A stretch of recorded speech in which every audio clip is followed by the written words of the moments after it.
So this is going to be a mishmash video because there's so many things I want to talk about. It's one of those oh crap days.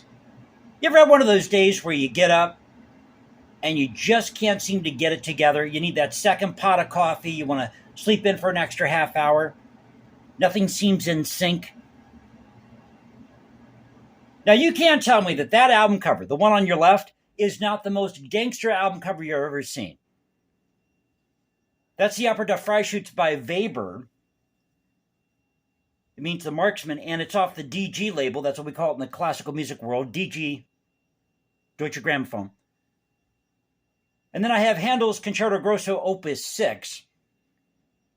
But I thought the artwork was so cool, I had to buy the CDs. Great music behind that. Soundtrack to Peter Gunn, Henry Mancini. Now, Mancini also wrote the music to Breakfast at Tiffany's, a couple other films. And there's a really cool album out there called The Mancini Touch. If you like that soft swing jazz style, you'll like that album. Just great music all around. In our tradition here on the channel of celebrating great art, music, history, and culture preservation. And we talk about the news of the day. What's going on with Tim Pool? What is going on with Tim Pool? I thought about starting a 24-hour Tim Pool news channel. Could you imagine that? Some guy named George, who's the anchor, and his guy Bob out there at the Tim Pool compound. Hi, I'm George, and this is the Tim Pool 24-hour news network. Let's go to Bob at the Tim Pool compound. Bob? Thank you, George. I'm here at the Tim Pool compound. It's a quiet day here at the Tim Pool compound.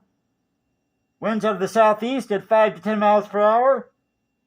10% chance of rain in the forecast. Wait, there's somebody coming out of the Tim Pool compound now. They're leaving the front door. They were in a hat, gloves, raincoat. Wait a minute, it's 100 degrees outside. They're wearing gloves. Are they going to pull an OJ? This is Bob. Reporting back to you, George. Thank you, Bob. More details at 11. Seriously. Because everywhere we go on YouTube now, it's nothing but Tim Pool. Now, coincidentally, a little irony here. They released this never-before-seen footage of the expedition of the wreckage of the Titanic last night, if you missed it. That was about 7:30 or so.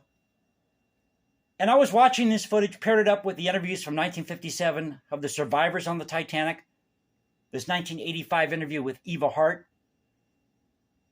And it was really, really eerie because it felt like this happened yesterday. And the way that Eva Hart described it, she said it was a starlit night, no moonlight. Now, if you've ever been out on a boat or on a train, as I have, in the middle of the desert, on that type of night, it's surreal. I mean, you really feel alone. So I can't even imagine what these people were going through when they hit that iceberg. And she said that her mother had this premonition that something was going to happen on the Titanic. And Eva Hart's mother begged her father not to go on the Titanic. But they ended up going on the Titanic because they needed to make it to New York. And her mother kept getting this premonition. So what her mother did was she slept during the daytime on the Titanic and stayed up at night. She also said that when it hit the iceberg, it was a slight jar, followed by a slightly stronger jar, and then a bump. So it sounds like they scraped the iceberg, realized what happened, tried to compensate for it, and then tried to halt the ship. According to Officer Lightholder's testimony, he said he believed that the ship went up at about a 60-degree angle. And that's when you could hear the boilers come loose. Everything just fall out of the Titanic like salt out of the salt shaker. Other reports are that at about 50 degrees, it started to come apart, break apart. But she said the eeriest part came when everything went silent. And most people actually died of hypothermia. Those poor people. And all they needed were extra lifeboats. And it took the Titanic sinking for the Board of Trade in England to change the regulations that you could not go to sea without making sure there was enough lifeboats for everybody on board.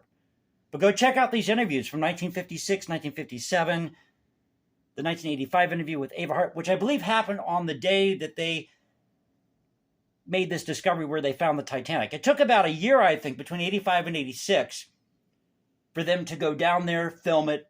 So this is never before seen footage, and it's starting to crumble. And that's what they're worried about, is the thing is just going to fall apart if they don't archive it, try to save it somehow. They don't want to raise the Titanic because that just could cause more damage to the ship,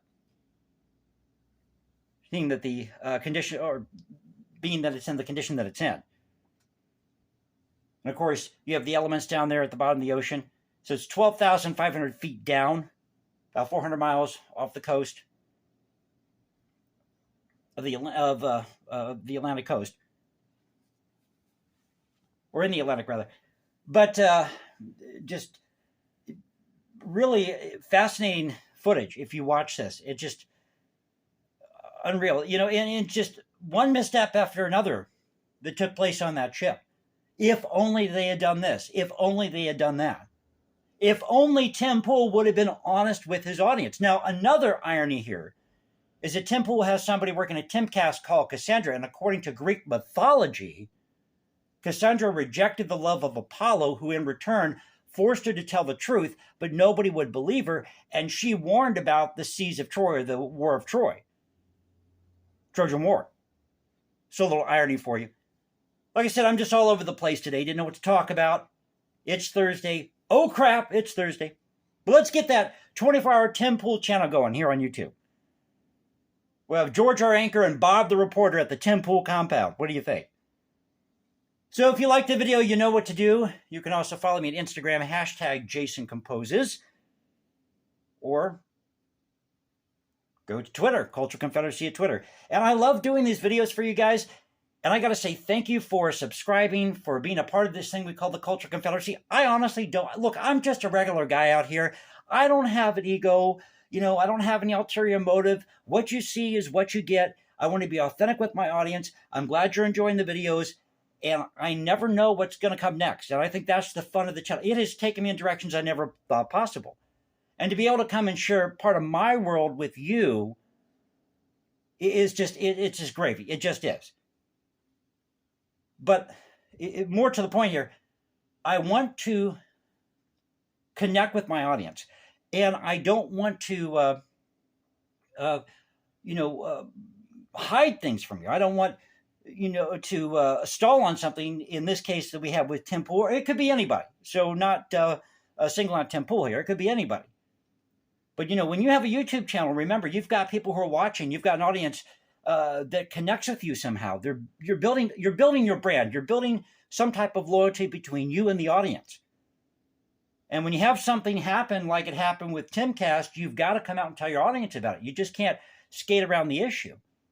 You're far better doing that and being honest with your audience than try to hide behind something. Got my coffee coming up this morning. Seriously, just be real with people. That's all people want. They want you to be real. They want you to be authentic. So it's just really sad, Tim Pool had a great thing going. He really did. Although I have to say, and I'm not trying to pick on anybody here, okay, but what's up with that set that he has? Dress it up a little bit. To me, it looks a little plain, kind of, I don't want to say generic, but, I mean, hey, I just bring you these videos rough, raw, the way they are, because that's the materials I have to use. To me, the most important thing is not, the bells and whistles, it's the message. That's the most important thing. It's not the means, it's the message. So thank you again for being a part of this thing called the Cultural Confederacy. I'm starting to run out of wind here and words to say. But I'll catch you next time. God bless. This is the Culture Confederacy saying peace out. And you know what to do. So remember, this is where the past crashes with the present. And I'll catch you next time.